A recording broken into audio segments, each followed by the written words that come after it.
Hello, Fanalizers, and welcome to another edition of Fanalize 5.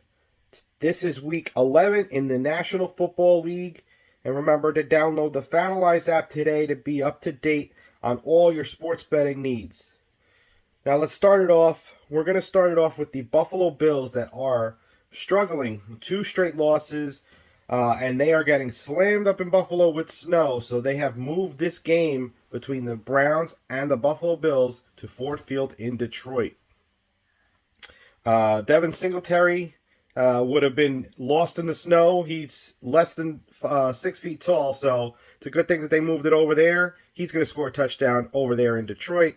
Stephon Diggs is going to get in the end zone as well because these Buffalo Bills are going to be on a mission to right this ship that has been plaguing them for the last couple of weeks. On the Cleveland side, I like Donovan Peoples-Jones to score a touchdown in this one.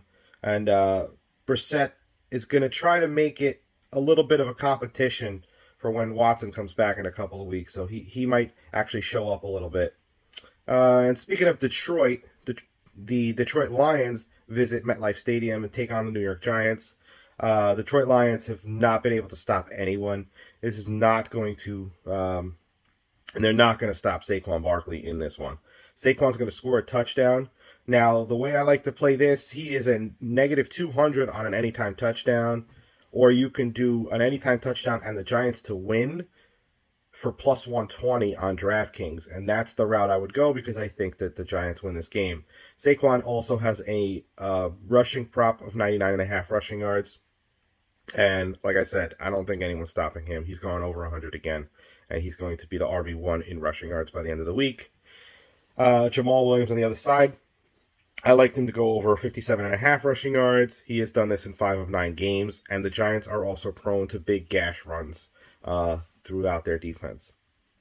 Next up, we have the now beaten Philadelphia Eagles traveling to Indianapolis to take on Jeff Saturday's Colts.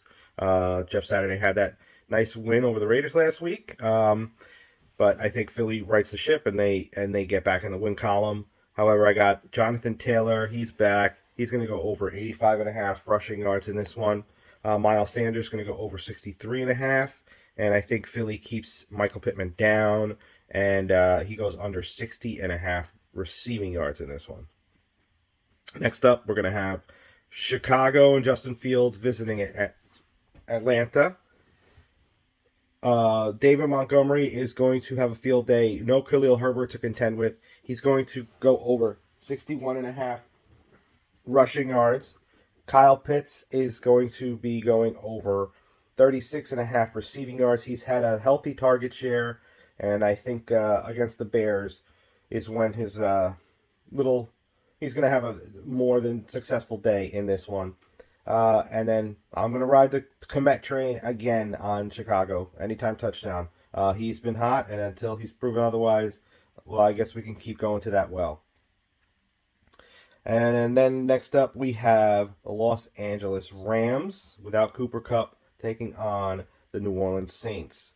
I mentioned no Cooper Kupp, which means that I believe the other person that Stafford has trusted most of this season is going to be busy in this one. So give me Tyler Higbee over 4.5 receptions and over 43.5 receiving yards. On the other side of the contest, I think Kamara is going to be busy on the dump off passes, and he's going to go over 32.5 receiving yards. All right, that'll do it for the 5 games for week 11. Hope you have a great and successful week betting. And as always, please download the Fanalize app and DM us on all social platforms, and we can hook you up with some bonuses. If you are signing up for the sportsbooks for the first time, we have additional bonuses for you and also free month subscriptions at Fanalize. All right, until next week, happy betting, everybody.